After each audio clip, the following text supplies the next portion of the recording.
Profesor Komarudin Hidayat yang sangat saya hormati, pertama kami ucapkan terima kasih. Saya tahu benar Bapak sangat sibuk dalam mengajar, bahkan hari ini sebetulnya Bapak ada pertemuan dengan Bapak Menteri Menko PMK, tetapi Bapak tetap berkenan untuk melayani permohonan kami untuk menjadi narasumber. Nah, pertama saya perlu jelaskan kenapa saya demikian bersemangat untuk bisa mewawancara Bapak. Karena begini, menurut saya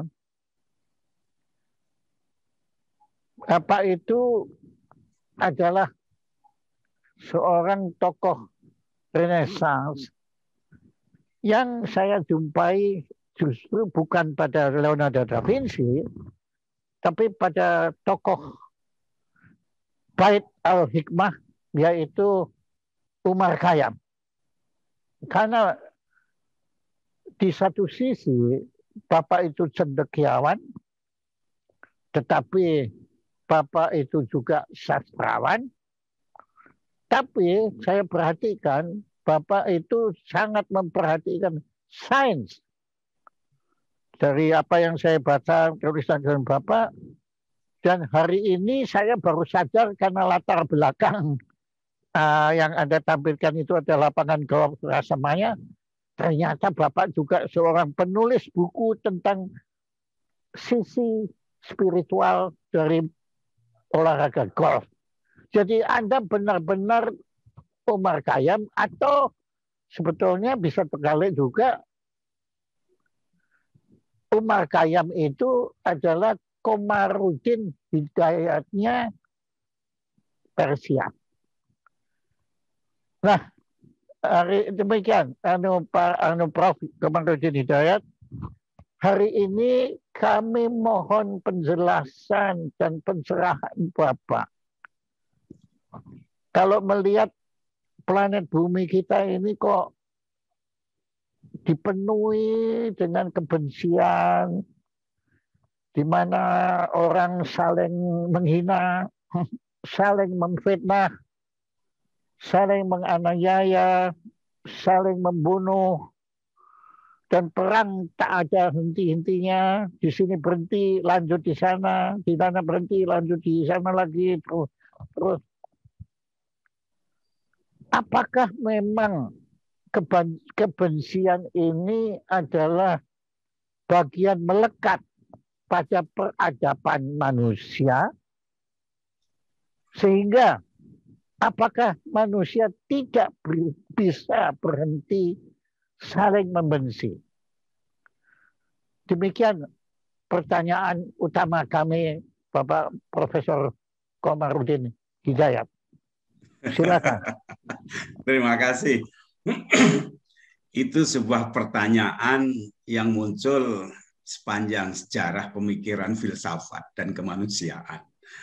Living question, perennial question in philosophy itu. Nah, saya ingin pertama menyampaikan terima kasih atas undangan ini. Ini satu kehormatan. I am very much honored by this invitation. Saya ingin memposisikan dulu dalam istilah benci ya, karena temanya akan bisakah manusia berhenti saling membenci. Ada beberapa istilah yang saya sadar ya bahwa bahasa Indonesia itu dalam tingkat tertentu tidak sekaya bahasa Inggris dan bahasa Arab. Dan sebaliknya. Iya. Dan dalam bahasa Jawa kadang-kadang lebih kaya. Wah, ya kalau Jawa ampun ya. Iya, gitu. Tapi saya coba ingin misalnya ada kata dendam. Dendam pun ditambah lagi ada dendam kusumat. Itu beda lagi. Iya. Ada kemudian benci. Nah, ada lagi iri. Oke. Ada sakit hati. Ada kemudian tidak suka, ada muak, ada risih. Ya, itu emosi kalau dipetakan banyak sekali ya. Nah, sekarang kalau pertanyaannya benci, Yang pasti membenci itu memakan energi. Tapi kalau tidak suka, relatif energinya lebih rendah. Saya tidak suka. Gitu kan. Tapi kalau dendam itu lebih tinggi lagi energi yang diperlukan. Sebelum itu terpenuhi, maka energi selalu tersedot. Membenci juga begitu. Nah, oleh karena itu membenci itu ibarat orang punya luka. Selama itu belum terpenuhi, maka luka itu menganga. Tapi ketika membenci itu dilampiaskan, jangan-jangan lukanya juga tambah menganga. Karena orang yang dibenci pun akan membalas juga. Sehingga saling attracts, energi itu saling menarik yang lain. Kan? Jadi kalau atraksi itu negatif, maka terjadi pelipat gandaan negatif sehingga luka makin dalam. Nah, yang berikutnya yang kesan saya, sepanjang saya membaca sejarah dan isyarat-isyarat kitab suci secara tekstual, jadi membaca kitab suci itu bisa sekedar berhenti pada teks, tapi bisa juga beyond the text, yaitu pesan apa di baliknya. Ada satu kesan bahwa sejarah manusia itu ada tipologi dualitas, antagonis dan protagonis. Sejak sejarah anak Adam, antagonis dan protagonis, dan semua nabi-nabi itu juga mesti disandingkan dengan tokoh-tokoh yang antagonis. Kalau ada Musa, ada Firaun, ada Yesus, juga ada Raja Pilatus, siapa yang mengejar-ngejar ya. Kemudian Muhammad, juga ada Abu Jahal dan seterusnya. Nah, itu bisa dilihat sebagai satu metode Tuhan menjelaskan terang itu harus ada gelap. Tapi pertanyaannya, apakah mereka itu jatuh pada kebencian atau justru mengajarkan bagaimana menghadapi gelap itu dengan terang kasih? Sebagaimana pada level Buddha atau Yesus atau Muhammad, mereka punya musuh. Tapi kalau saya membaca, mereka punya tokoh-tokoh antagonis, tapi tidak membuat hati mereka itu menyimpan kebencian. Oke, bagus Pak Anu. Saya sekarang attract nih, saya jadi attract. Karena apa? Kalau mereka ada seperti itu, karena hati itu luas sekali. Kalau hatinya luas, seperti lautan, pesawat terbang jatuh pun ditampung, lautan tenang aja itu, Pak Jaya. Yes.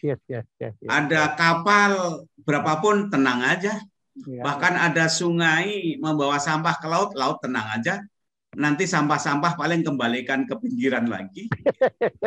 Jadi di kalangan mistik dikatakan bahwa hati manusia itu bisa dijembreng, diperluas, lebih luas dari lautan. Tapi bisa juga menyempit, lebih sempit dari lubang jarum. Nah, jadi orang-orang yang bisa luas hatinya, itu bisa mengalahkan dualitas, maka dia enggan menyimpan kebencian. Analoginya sederhana saja, Pak Jaya. Kalau kita punya almari, pakaian yang kita simpan tuh yang bersih, yang udah disetrika kita simpan.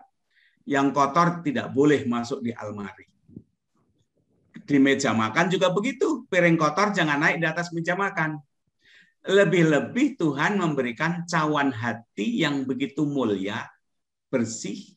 Mestinya yang dikoleksi itu cahaya-cahaya, vibrasi, kasih sayang, keindahan, kedamaian, kebenaran. Untuk apa kita menyimpan kebencian? Jadi kita bisa memperkecil kebencian menjadi sekedar tidak suka, tapi tidak mau menyimpan kebencian, karena itu akan makan energi, itu kanker, membawa kegelapan di hati. Oke, ya saya sangat mengerti dan menangkap benar. Tapi kalau saya sedikit belajar dari Islam itu kan tentang jihad al-nafs itu. Ya, Jadi ini kan Profesor bicara tentang bagaimana sebaiknya kita menaklukkan diri kita sendiri. ya. Oke, saya paham benar dan itu memang saya sedang belajar itu melakukan itu semua. Nah, cuma begini Bapak, kadang-kadang saya sudah bisa menaklukkan diri saya sendiri, tetapi manusia lain itu tetap membenci saya. Nah ini bagaimana, Bapak, Ya, Profesor? ya, ada dua hal ya. Nanti saya respon nih. Pertama, sebenarnya sejak Plato itu kan punya teori bahwa jiwa yang memang bersifat cahaya ilahi, divine quality, itu dia berada pada tubuh. Sehingga jiwa itulah yang harus mengendalikan. Sebab kalau dia tidak bisa mengendalikan, maka tubuh ibarat kuda itu bisa liar, kita terseret oleh kuda yang liar itu. Oh. Nah, disinilah sebenarnya Freud itu punya jasa menjelaskan hati-hati bahwa dalam dirimu itu ada nafsu, ada emosi, ada ego. Yang ego itu kalau tidak dikendalikan memang bisa cenderung kerap. Misalnya satu orang itu senang pada self glory, memuja diri sendiri, butuh dihargai, bukan menghargai, butuh dicintai, bukan mencintai, butuh dilayani, bukan melayani. Jadi orang seperti itu sungguhnya terjadi defisit dalam dirinya, terjadi kemiskinan jiwa. Maka ketika lihat orang lain lebih kaya, dia jealous, dia cemburu, dia tidak rela. Melihat orang lain lebih tinggi, maka kemudian kalau ngomong direndah-rendahkan orang lain itu biar rendah. Padahal tanpa sadar, waktu itu dia merendahkan dirinya, karena dirinya itu sesungguhnya defisit, tidak rela. Itu menunjukkan kekerdilannya. Nah, orang yang jiwanya itu kaya, affluence ya, kaya, itu dia bukan tapi menghargai, melayani, memuji. Kalau toh nanti orang kembali memuji, itu resultante, akibat aja, tapi bukan target. Nah, sekarang kembali kepada benci tadi. Bagaimana kalau ada orang benci kita? Ada dua kemungkinan. Satu, kita bisa ter-attract oleh kebencian. Gitu. Tapi kedua, sungguhnya itu juga sekaligus sebagai test case, sebagai latihan untuk meningkatkan kualitas maaf kita. Sebab betulkah di laci kita, di hati kita, punya tabungan devisa maaf, itu kan tidak bisa kita ukur sebelum kita dihadapkan orang benci pada kita. Ini menarik sekali akuntannya, Bapak akuntan moral ini. Saya baru ini dengar ada defisit. Nah, kalau ada defisit, kan ada surplus, Bapak. Iya. Itu bagaimana? Kalau defisit saya menangkap. Nah, perasaan surplus ini yang bagaimana? Ya, kalau kita ngukur defisit surplus, kalau uang itu kan kita ke ATM aja kita cek. Jadi ATM itu memberikan laporan balik pada tabungan kita. Tapi kalau moral itu ATM-nya adalah lingkungan kawan-kawan sekitar kita. Jadi kalau kita berbuat baik pada orang, maka orang lain ganti resultantenya akan baik pada kita. Nah, itu devisa berarti. Jadi ukurannya kita bercermin aja bagaimana orang lain memperlakukan kita. Kalau orang lain itu benci pada kita, jangan-jangan itu sebenarnya buah dari perilaku kita terhadap lingkungannya. Ya, akhirnya kembali ya Bapak, sebetulnya apa yang terjadi di luar kita ini masing-masing sebetulnya kita harus justru anggap itu sebagai refleksi yang untuk melihat kita ke dalam kita sendiri. Jadi makanya kalau di dalam ajaran agama Nasrani kan satu yang diantara sekian banyak ajaran Kristus yang saya kagumi itu adalah jangan menghakimi. Jangan Ya, menghakimi. Itu pesan dari Kristus yang paling yang saya paling hormati, ya itu anunya situ. Nah, ya. apakah ada hubungannya Bapak ini dengan teori surplus dan defisit tadi itu? Eh, Pertama, kata menghakimi sendiri itu memang kemiskinan bahasa Indonesia. Ah, Karena kata hakim menghukumi, hakim itu hukum itu kan satu kategori-kategori eksoterik lahiriah. Tapi di balik menghakimi itu sungguhnya ada unsur hikmah. Jadi hukum dan hikmah itu sungguhnya berkaitan. Eh, Kita yang tidak boleh itu sungguhnya bersangka negatif, gitu, bukan menghakimi. Tapi kalau menghakimi itu dalam rangka menegakkan keadilan, itu bagus. Berarti kita cinta pada kemanusiaan. Makanya hukum yang saya pahami itu harus atas dasar cinta, layaknya seorang dokter melakukan amputasi, itu bukan benci pada pasien, tapi karena cinta, sehingga kadang-kadang terpaksa amputasi. wow, wow, wow, wow, wow, wah, wah, wah, wah. Oke, Bapak ini sudah mulai. Ini otak saya sudah mulai terpelintir di sini, Bapak. Ya, nah, ya, jadi di sini sebetulnya kita itu bisa artinya kalau itu mungkin saya tidak pakai kata kebencian lagi, tapi ada sesuatu yang sebetulnya ada yang saya juga sangat takuti, yaitu kekerasan. Iya, ya, Termasuk bahkan yang lebih parah lagi, membunuh. ya, ya, Itu kan kalau sekilas kan kekerasan membunuh, kita jelas itu tidak boleh kita lakukan. ya.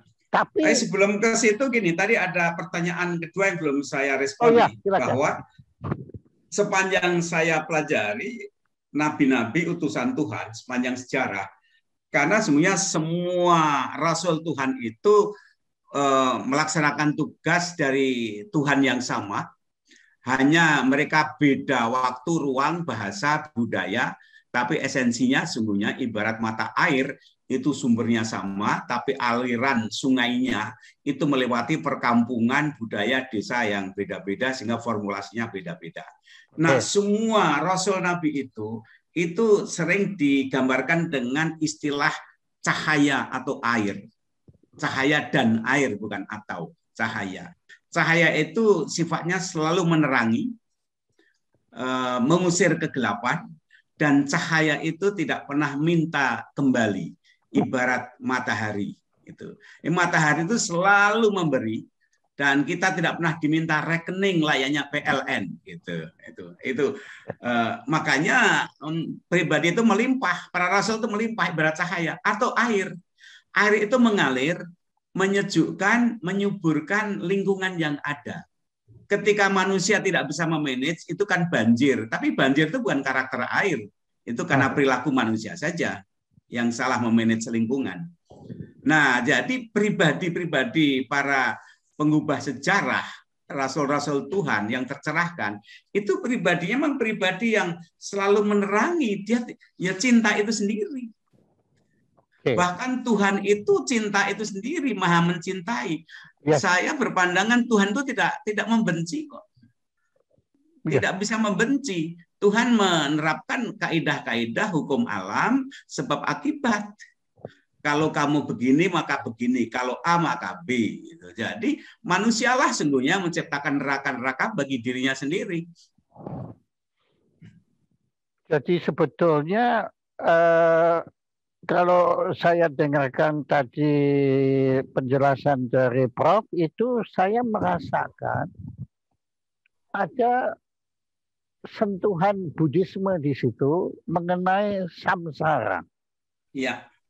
Ya, di mana bahkan Buddhisme itu kan boleh dikata sudah menyerahkan pasrah semua kepada Yang Maha Kuasa. Manusia itu jangan menyalahkan Tuhan, manusia jangan yaitu tadi membenci Tuhan, tetapi manusia itu harus belajar untuk membereskan dirinya sendiri. Ya. Jadi betul-betul manusia ini bertanggung jawab terhadap dirinya sendiri. eh, Al-Quran yang saya pahami tentu sebagian ayat-ayatnya saja ya. Pertama bahwa tiap orang itu bertanggung jawab atas diri sendiri. Tidak bisa kita itu mengharapkan keselamatan dari orang lain kecuali diri kita sendiri. Ini kuat sekali dalam Al-Quran. Yang kedua adalah bahwa misi Muhammad dan para nabi itu satu dengan menyatakan la ilaha illallah, tiada apapun siapapun yang pantas dipuja kecuali Dia, dan hakikat Allah itu sebenarnya tanpa nama, kita nggak sanggup gitu. Ya. Tapi ibarat cahaya matahari, kita kan melihat sifat-sifatnya, makanya semesta ini disebut ayat. Apa, Pak? Ayat atau sign, tanda-tanda.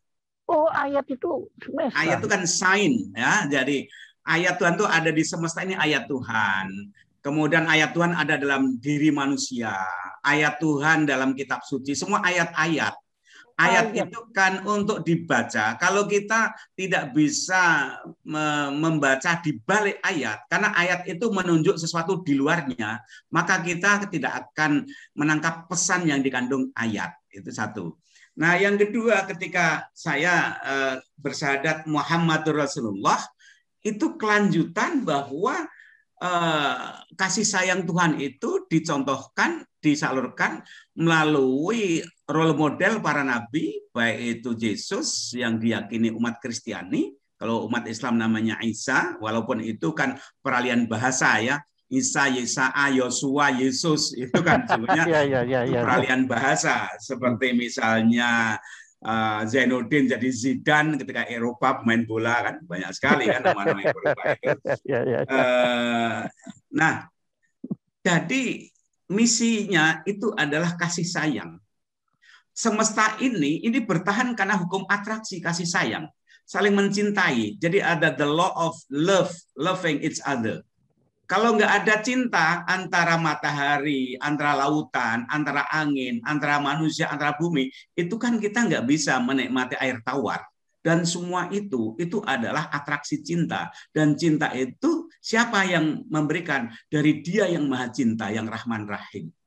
Bahkan burung yang tinggal di puncak pohon, itu karena cintanya, dia bisa terbang kemana-mana mencarikan makanan untuk anaknya, itu karena cinta. Jadi sungguhnya, hidup ini bertahan, berkembang karena cinta, bukan karena benci. Yes, kalau itu sangat setuju, sangat setuju. Ya, jadi memang Tuhan itu adalah cinta. Nah, kalau gitu kembali lagi kepada pertanyaan saya. Apakah manusia bisa, kata bisa ini penting, bisa berhenti saling membenci? Monggo. Ya, bisa, tapi only for very selected people. Wow. ya, tapi nah, padahal kan selected itu apakah jumlahnya miliaran atau jumlahnya cuma sedikit, Bapak? Ya. Tapi ketika selected people itu memegang kekuasaan, punya kendali, maka dia bisa menciptakan sistem struktural yang at least bisa mengurangi atau mencegah, mengendalikan ekses dari energi kebencian. Bisa itu. Bisa. Misalnya ada teori mengatakan negara itu layaknya kebun binatang. Oke. Ada hewan yang galak yang harus dikurung gitu. Misalnya harimau, kalau kebun binatang kan dikerangkeng kan. Yeah. Kalau dilepas nanti kan makan kambing-kambing. Oke. Tapi ada juga hewan yang jinak, yang kemudian biar aja berkeliaran di kebun binatang, gitu kan. Ada ular, gitu ya. Nah, dalam masyarakat ini itu kan ada orang yang, bagi saya hewan-hewan itu simbolisasi. Saya tidak mau mengutuk hewan. Hewan apa sih salahnya? Ya. Yang punya dosa itu kan manusia, bukan hewan. Gitu. Okay. Tapi saya hanya ingin pinjam hewan. Saya minta maaf pada hewan untuk dibuat contoh ya. Bahwa ada orang-orang yang kadang karakternya ganas, karena dia itu didominasi oleh emosi-emosi negatif, kebencian, iri, cemburu. Dosa manusia itu turunan, itu satu. Ini simbolik ya, simbolik. Yeah. Satu, adalah kesombongan. Kesombongan ini sungguhnya niru iblis. Karena iblis ketika disuruh sujud pada Adam tidak mau. Dia jawab, ya Tuhan, mengapa aku sujud pada Adam? Saya kan dibuat dari api, sedangkan Adam dari tanah. Aku lebih tinggi. Aku mau sujud padamu Tuhan, tapi sujud pada Adam saya nggak mau. Nah, iblis tidak tahu bahwa dalam diri manusia itu ditiupkan roh ilahi. Dalam Bible juga ada, Quran ada. Gitu. Jadi dalam diri manusia itu ada divine quality. Satu. Kemudian apa tadi yang saya omongkan tadi? Ya, tadi kebun binatang. Jadi kan bilang. Jadi manusia itu ada potensi seperti itu, tapi dijinakkan, maka muncullah kemudian negara. Dalam negara itu kan ada polisi, ada tentara, ada undang-undang, ada hukum. Kalau saja lingkungan itu orang baik-baik semua, kita nggak perlu polisi, Pak Jaya. Kita nggak perlu hukum, tidak perlu undang-undang. Betul. Di rumah tangga kan tidak perlu. Iya. Tapi begitu di masyarakat itu begitu plural, maka kemudian diperlukan seperti itu. Jadi bagi saya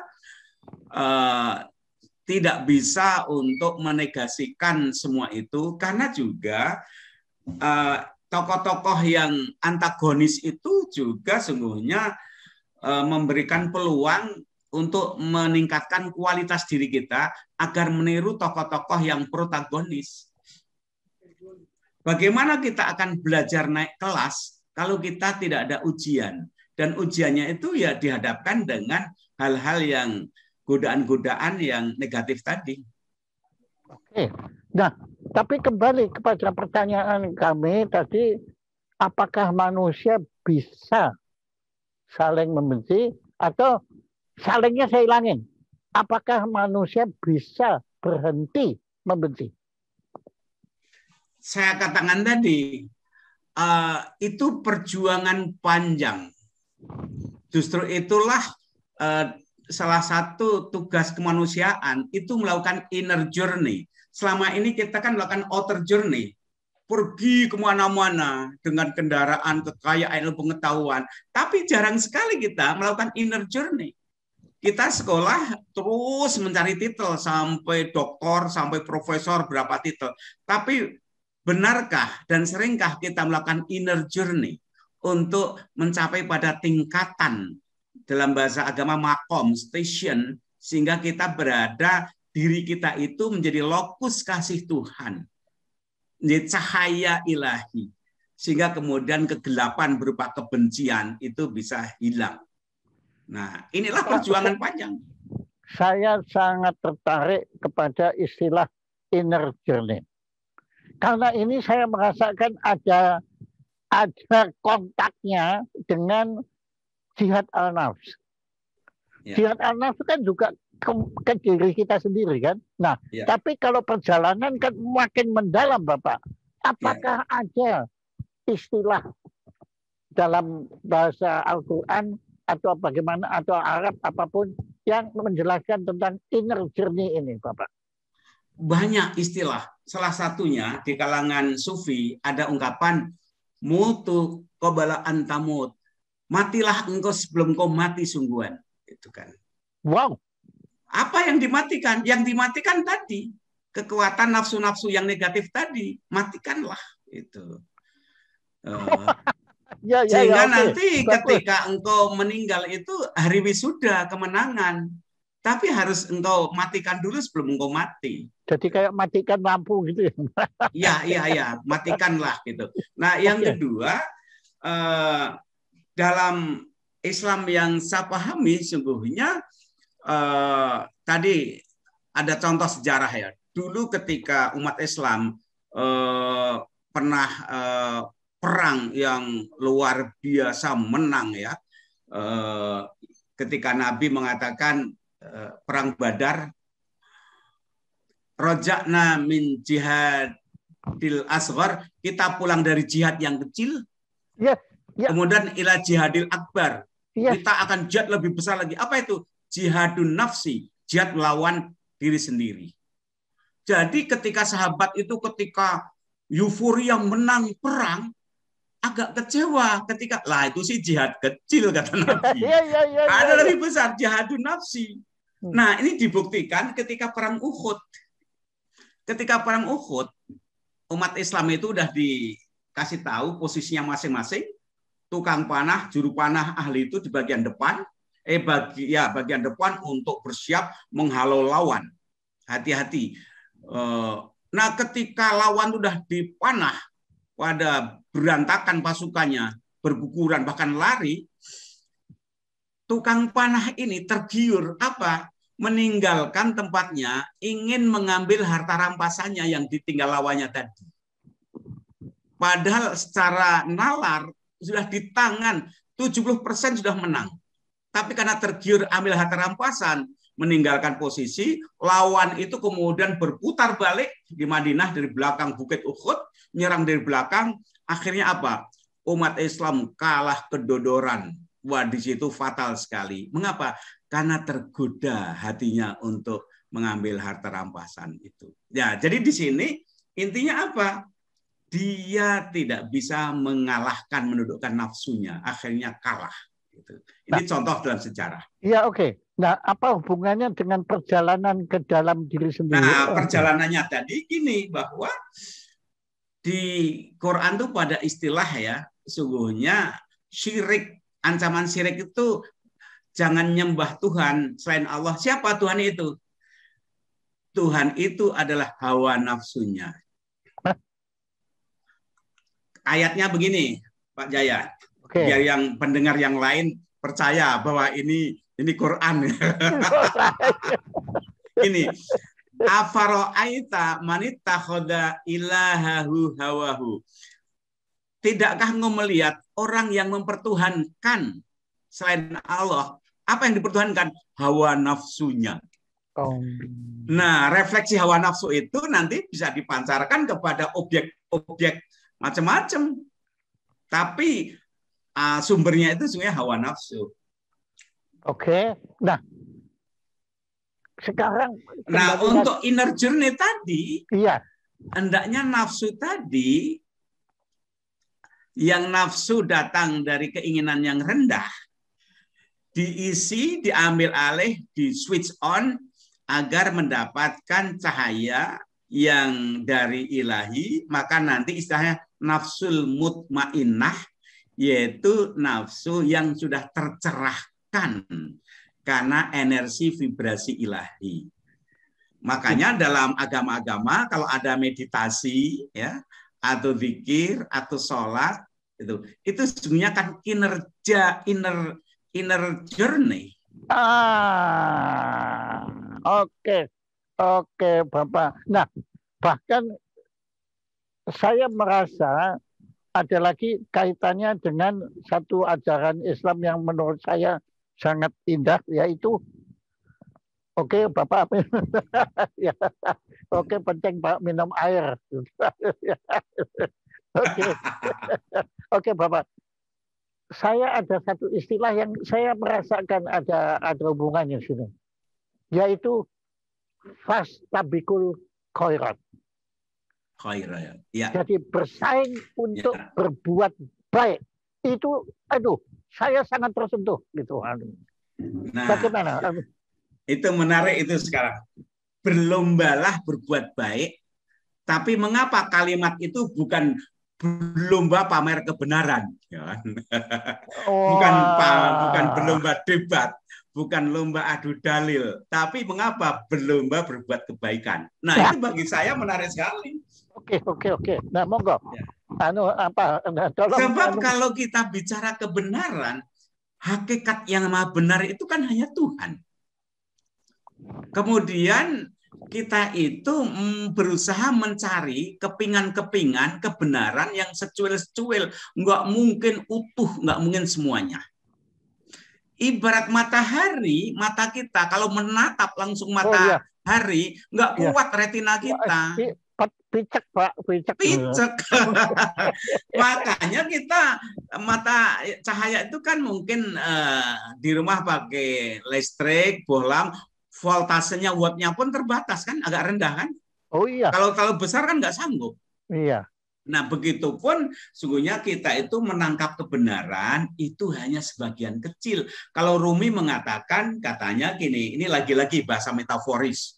Tuhan menjatuhkan gambar kaca kebenaran itu utuh, ibarat gambar gajah mungkin gitu ya.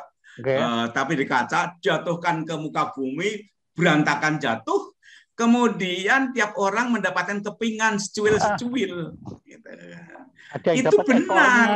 Ada yang dapat kepalanya, ada kupingnya, matanya. Itu kalau, tapi mungkin lebih dari gajah ya, besar sekali kan, banyak sekali kan. Itu benar, tapi jangan menganggap dia satu-satunya yang memungut kepingan kebenaran. Nah, bayangkan kalau nanti belum banyak itu adalah adu kebenaran, wah, itu capek tengkar semuanya, mengklaim benar. Makanya yang diperintahkan, oke, kamu mendapatkan kebenaran, tapi buktikan. Fastabiqul khairat. Dengan kebenaran itu hendaknya engkau tunjukkan, engkau berbuat kebaikan. Makanya Pancasila itu menarik. Setelah ketuhanan, itu kemanusiaan. Silahkan, yakinlah engkau bertuhan sesuai yang engkau dapat. Tapi tunjukkanlah, hendaknya engkau berbuat baik untuk kemanusiaan. Gitu. Jadi fastabil khairat itu sila kemanusiaan bagi saya. Wow, terima kasih, terima kasih. Ya, karena saya betul-betul kagum kepada istilah fastabil khairat itu. Saya seperti ditempeleng gitu waktu saya pertama ngerti artinya kan saya nggak ngerti apa khairat apa, tapi setelah dijelaskan blok itu saya waduh, ternyata sampai sekarang saya itu berlomba untuk berbuat keburukan, bukan tapi Bapak luar biasa sekali, saya senang sekali ya. Ya saya sudah juga kalau Bapak memang bisa mengkisahkan itu dengan indah sekali.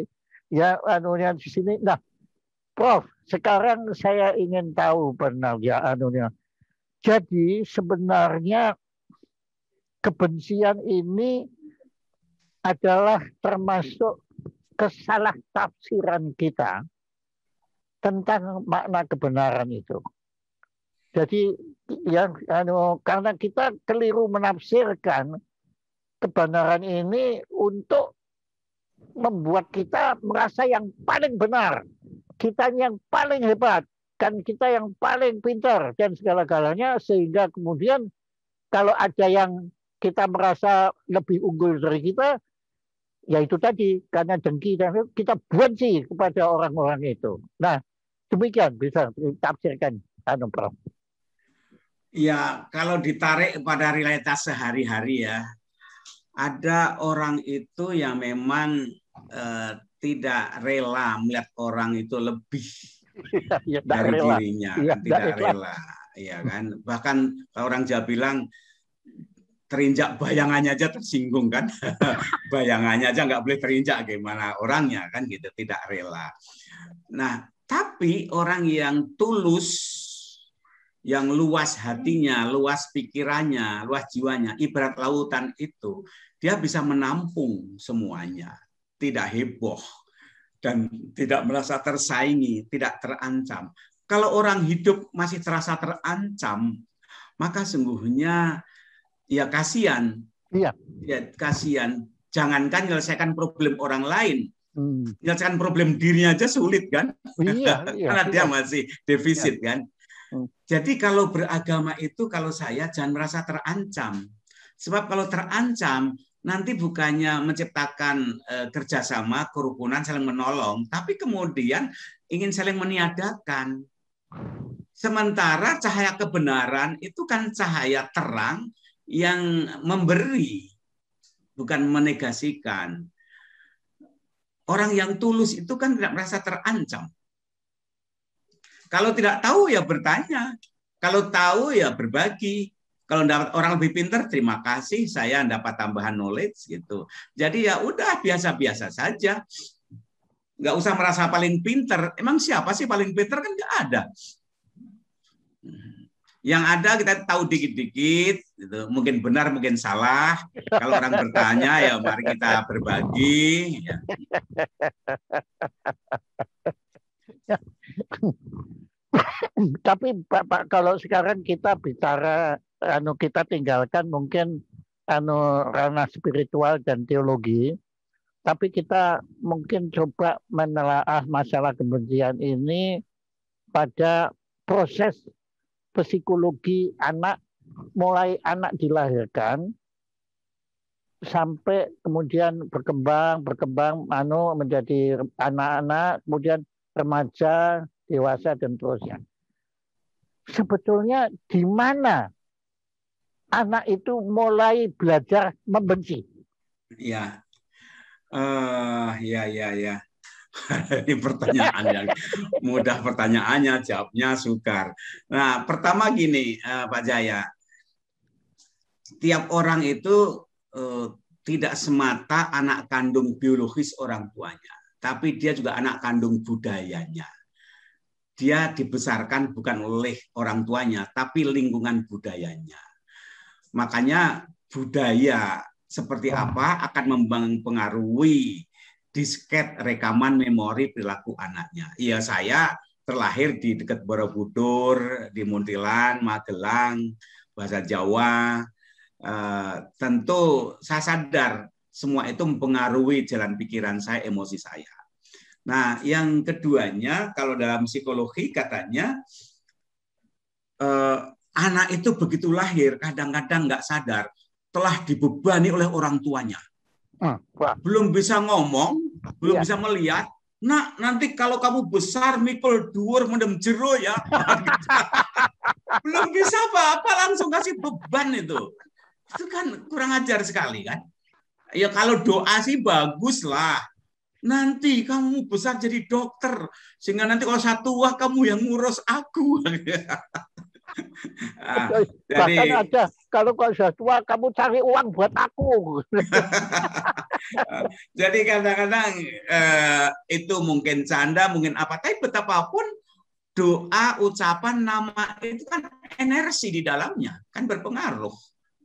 Jadi berpengaruh nama itu. Makanya hati-hati memberi nama pada anak dan ngomong pada anak itu hati-hati. Makanya ada satu formula, kalau kita marah jangan umpat-umpat anak. Kalau misalnya anak suka jajan, jangan marah-marah. Tahu nggak orang kamu sulit cari duit, kamu sukanya jajan, jangan begitu. Marahnya, saya doakan kamu jadi orang kaya raya, biar kamu nanti bisa sodakoh, bisa berderma pada orang lain, jangan seperti ayahmu. Nah, gitu doanya itu. Nah, kembali gini. Jadi anak itu ketika mulai mengenal aku, itu dia sadar aku. Gitu. Tapi positifnya sungguhnya aku itu dia kemudian merasa mengenal dirinya, identitas dirinya itu bagus. Asal jangan aku itu menjadi akuisme. Gitu. Self-awareness itu boleh, tapi jangan selfish. Nah, saya diajari orang tua saya ini, Pak Jaya. Ya. Ketika kecil ya, orang tua, ayah dan nenek,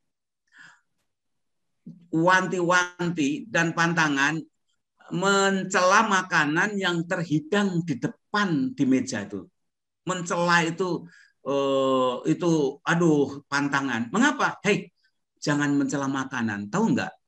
Dulu Nabi Ibrahim itu bisa dengarkan makanan itu kalau dicela nangis. Kalau kamu mencela nanti makanan itu sabotase sama kamu jauhkan rezeki. Kedua, coba bayangkan ketika kamu makan, berapa tangan yang berjasa sampai makanan di depanmu. Sejak Pak Taninya, kemudian tukang sayurnya, kemudian mbok-mboknya yang jualan, sampai yang masak, semua berjasa. Kamu menikmati, sementara kamu berjasa apa buat orang lain. Oleh karena itu, doakanlah, jangan dicaci. Semoga orang-orang yang berjasa mengantarkan makanan ini, Tuhan memberkati mereka, melapangkan rezekinya pada mereka. Jangan kamu mencela makanan.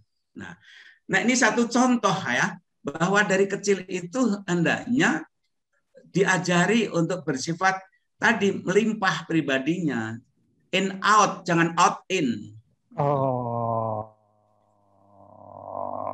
Jadi sebenarnya dapat disimpulkan dari apa yang Prof ceritakan tadi, pengaruh lingkungan itu besar sekali, Bapak, terhadap membentuk seorang manusia. Maka dan yang paling terdekat kan orang tuanya memang kan, itu. Iya, iya. Ya, nah, ya. Silakan. Enggak, saya ingin dengarkan dari Pak Jaya dulu. Saya setelah mendengar ini semua, saya justru sekarang ingin belajar dari Bapak bagaimana Anda yang dilahirkan di Muntilan itu kemudian bisa berkembang seperti ini, di mana Bapak saya lihat bukan hanya memiliki bakat, tapi Bapak sudah betul-betul intensif sekali mempelajari apa yang disebut sebagai filsafat. Bagaimana riwayat pribadi Bapak? Karena menurut saya manusia itu nggak ada yang sama, tuh nggak ada, ya nggak ada teori. Makanya saya terus terang nggak suka kepada teori psikologi, karena psikologi kan menggeneralisir semua itu sama. Padahal setiap insan manusia ini adalah manusia yang beda satu dengan lainnya. Nah, pasti kisah Bapak itu yang dari kecil lahir di Muntilan, ya itu kemudian kok bisa-bisanya menjadi profesor Universitas Islam Indonesia, ya itu yang tentunya. Kemudian ya itulah menjadi Anda sekarang ini, di mana saya mau tanya apa aja Anda tuh bisa jawab gitu loh. Silakan. Ya, sesungguhnya titel-titel itu bagi saya tidak penting. Itu kan ketika predikat itu kan ibarat baju ganti-ganti. Ketika saya di kelas saya jadi guru dosen. Sekali-kali saya duduk di kelas kan saya jadi student. Ketemu istri berubah jadi suami. Ketemu anak jadi ayah. Terus sorenya ketemu dokter jadi pasien. Pas di mobil jadi passenger gitu. Jadi oleh karena itu saya berusaha tidak mau saya terjebak dengan berbagai label dan predikat. Karena itu mudah sekali berubah. Dan kalau ada satu label yang saya favoritkan, sampai melekat pada tubuh saya, hati saya, nanti kalau itu lepas, akan berdarah-darah nanti hati saya, kulit saya tidak mau gitu. Itu mainan aja lah gitu. Iya. Jadi Bapak menghindari apa yang dalam Buddhism kemelekatan. Iya, attachment. Ya. Sumber derita itu kan attachment. Betul. Kata Buddha kan. Ya, oke. Itu kalau di Borobudur itu kan kita tuh nggak perlu ngomong loh Bapak, kita tuh cara berpikirnya podo loh. Saya kan dari kecil suka ke Borobudur. Puncak pendakian itu kan dari Arupadatu. Di puncak Borobudur itu kan kosong. Di bawahnya banyak patung-patung. Di puncaknya kan kosong. Artinya apa? Puncak perjalanan hidup itu harus merasakan sampai suwung, kekosongan, suwung. Waduh, suwung. Ya. Ketika suwung itulah kita bisa loncat ke realitas yang sejati. Tapi kalau ke bawah itu kan topeng-topeng aja. Dan tidak kelihatan, di bawah nggak kelihatan dari atas itu kan. Ya. Oke, nah, kembali pertanyaan tadi. Kembali ke kisahnya Bapak. Ya, ada satu guru yang berpengaruh pada saya, tapi berupa buku, yaitu novel Silat Koping Ho. Oke. Ya.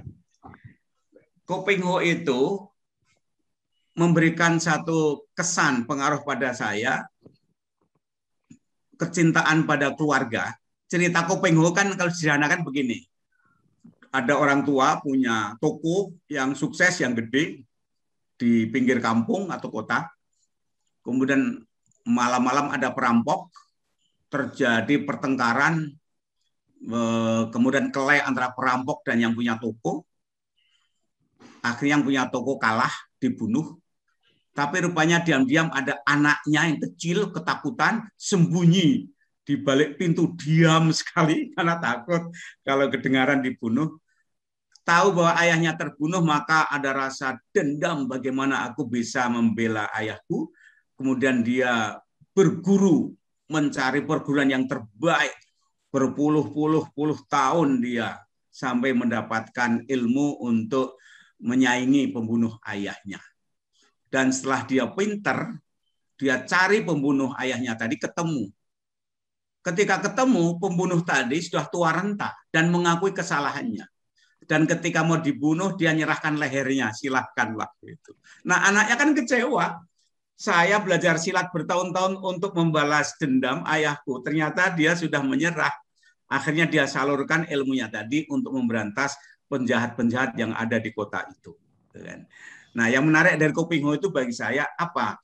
Satu, sebuah keberanian untuk berpetualang, menghadapi rintangan, dan berbagai rintangan itu dia jalani dengan biasa saja.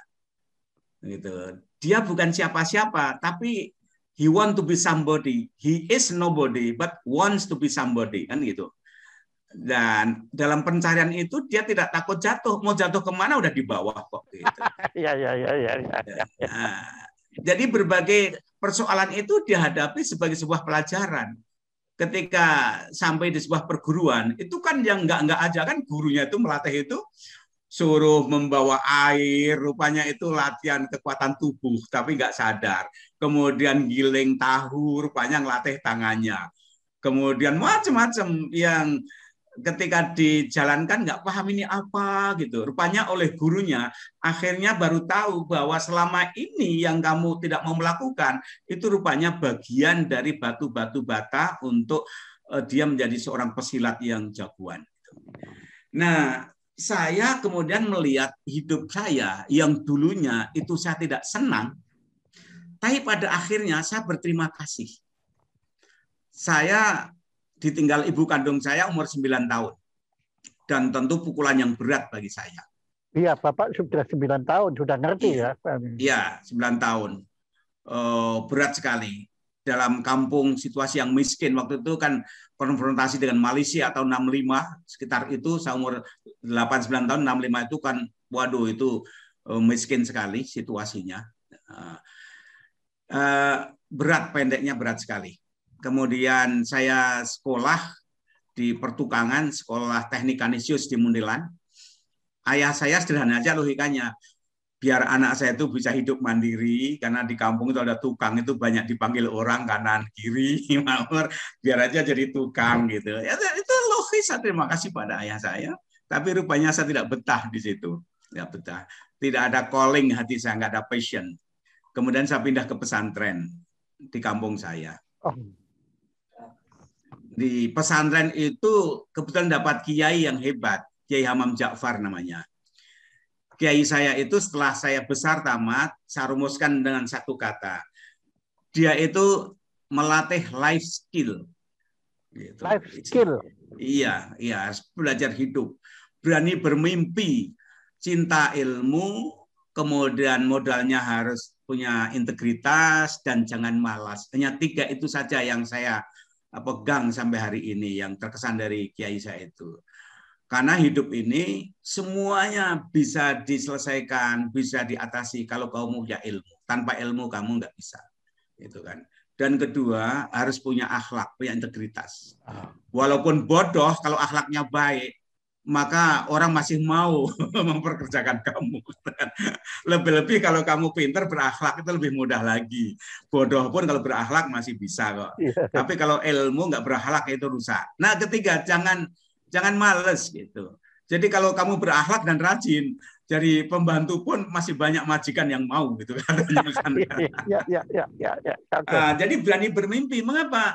Semesta ini, bumi ini ciptakan Tuhan untuk manusia. Itu di pesantren saya diajari gitu. Semua ini untuk manusia. Dan manusia itu puncak ciptaan Tuhan. Oleh karena itu kamu harus bangga pada dirimu sebagai puncak ciptaan Tuhan. Tapi syaratnya apa? Kamu harus berilmu dan berakhlak.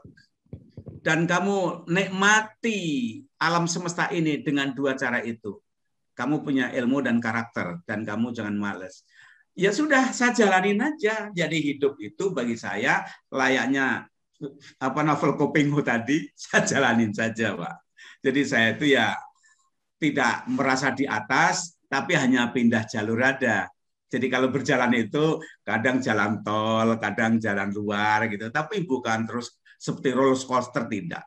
Secara psikologis saya tidak mengalami seperti roller coaster. Dan yang kedua, saya terima kasih pada semua yang pernah saya lalui.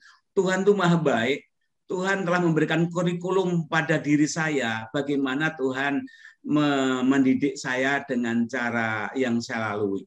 Jadi saya terima kasih, saya punya orang tua yang baik, guru yang baik, teman yang baik, semuanya bagi saya berjasa buat saya.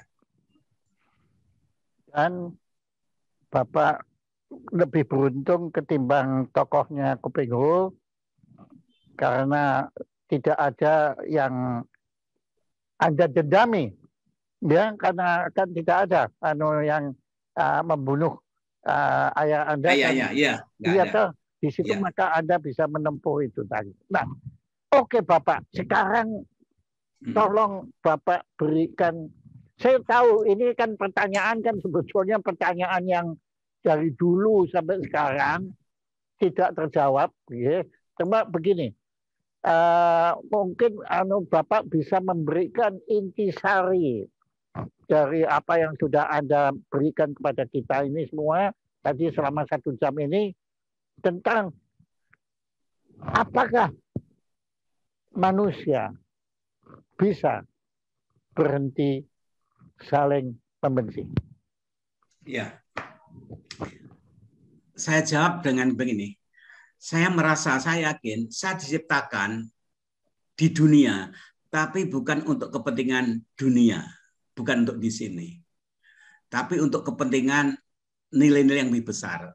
Saya ini natural being, tapi saya juga harus naik menjadi cultural being, dan naik lagi untuk menemukan diri saya spiritual being. Wow, oke.